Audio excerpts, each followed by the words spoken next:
What's up, you freaking geniuses? So in this video, I'm going to teach you how to solve a rational inequality and also how to graph your solutions on a number line.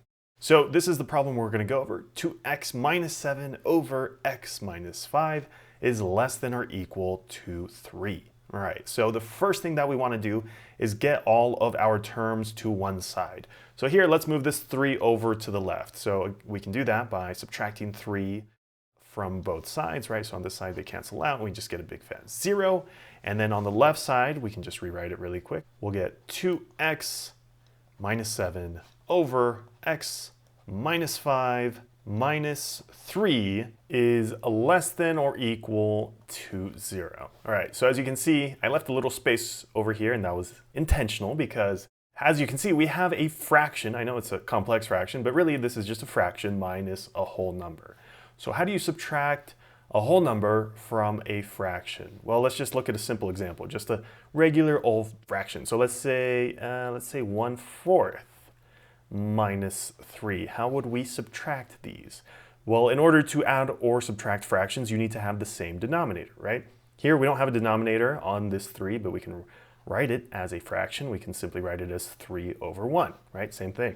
But in order to write this as an equivalent fraction, we have to take this denominator, this 4, and multiply it on the bottom and on the top. So here, 3 times 4, that's equal to 12, right? So then we would turn this into 12 over 1 times 4, which is 4, right? So then we definitely could subtract 1/4 minus 12/4, right?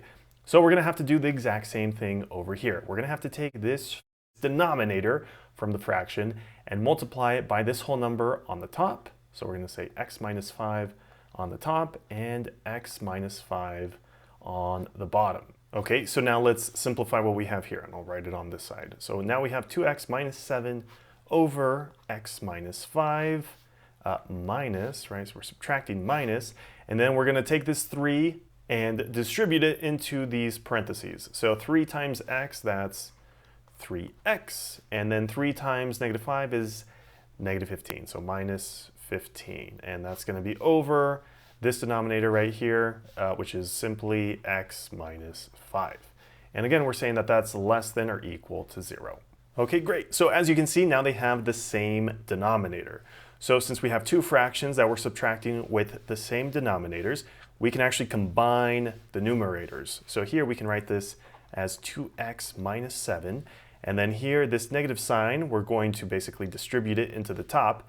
So this is like a negative 1, right? So negative 1 times 3x is negative 3x. So we're going to say negative 3x. And negative 1 times negative 15 is positive 15, right? So plus 15.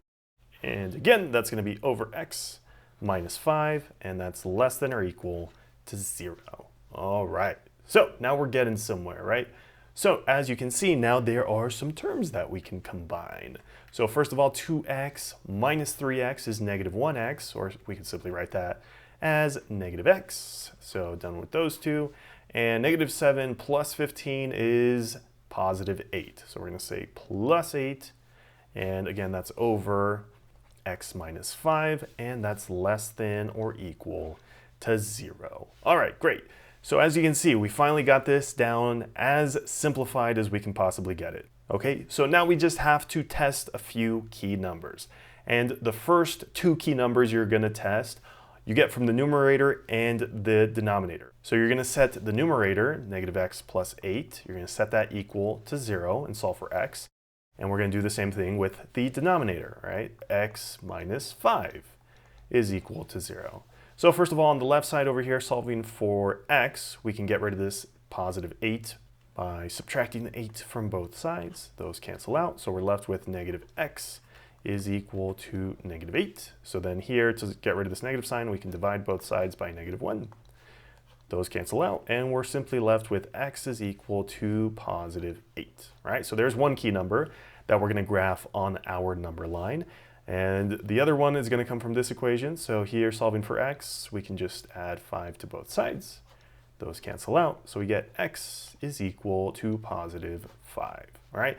So there's our first two key numbers that we're going to graph on a number line. All right. So the first two numbers we're going to plot right here are 5 and 8. Okay, now the first thing that we have to do is test these two numbers. And the way that we're going to test them is by plugging them into this simplified inequality that we came up with. Okay, so first let's test 5. So let's plug in a 5 in here for our x terms. So if we plug in a 5, we're going to get -5 plus 8 over 5 minus 5 is less than or equal to 0. On top, we're going to get, looks like +3. And on the bottom, we get 0. And we're saying that that's less than or equal to 0. So here, 3 over 0, well, we can't divide by 0, right?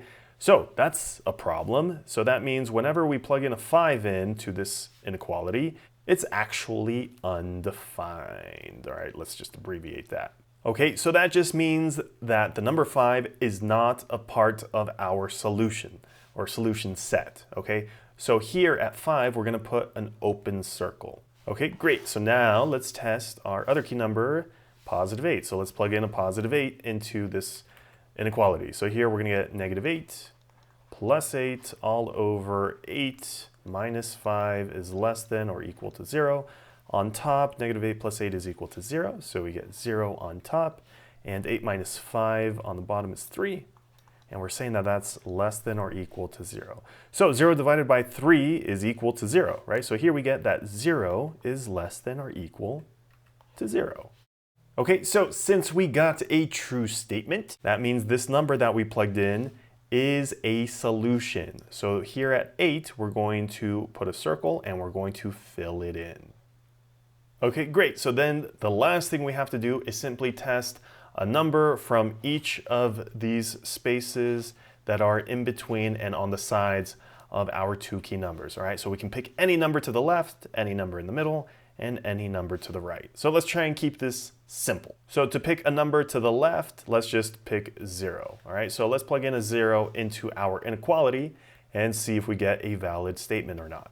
So here on top, we're gonna get -0 plus 8 over 0 minus 5 is less than or equal to 0. So on top, we get 8, and on the bottom, we get -5. So, and we're saying that that's less than or equal to 0. Okay, well, this is -8/5, and we're saying that that's less than or equal to 0. Okay, so here we have a negative number, and we're saying that this negative number is less than or equal to 0, which is a true statement, okay? So that means when we plug in a 0, it was a valid solution. So that means from this key number to the left, including all these numbers, right, towards -infinity, are solutions. Okay, great. Now let's pick a number right here in the middle. So let's just pick 6. Okay, so let's plug a 6 in here and see what we get. So we're gonna get -6 plus 8 over 6 minus 5 is less than or equal to 0. On top, it looks like we get +2. And on the bottom, we get 1. All right, and we're saying that that's less than or equal to 0. So here we're saying that 2 is less than or equal to 0, which is not a true statement, right? So that means this space in the middle does not contain any real solutions. Okay, now lastly, we just need to test this section. So any number will do, let's just pick a 10. All right, so here we're gonna get -10 plus 8 over 10 minus 5 is less than or equal to 0. On top, it looks like we get -2. And on the bottom, we get +5. And we're saying that that's less than or equal to 0. So -2/5 is a negative number, which is smaller than 0, right? So that means this is a valid statement. So that means this part of the number line that goes towards +infinity contains all real solutions to this inequality. So if you found the video helpful, make sure to leave a thumbs up down below. And if you have any questions, let me know in the comments section below.